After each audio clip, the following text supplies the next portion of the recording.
What's up everyone, welcome back to my channel, and today in this video I would like to show you how to delete the table on Microsoft PowerPoint.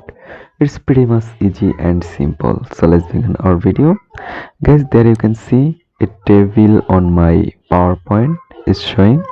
So if you want to delete this table or remove this table, for that you need to select first your table, then right click on your mouse.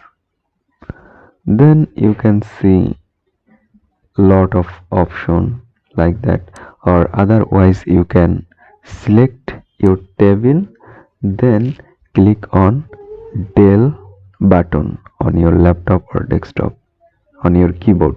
Just press del option or del button. First you need to select, then click del button. How to select like this, then click del button.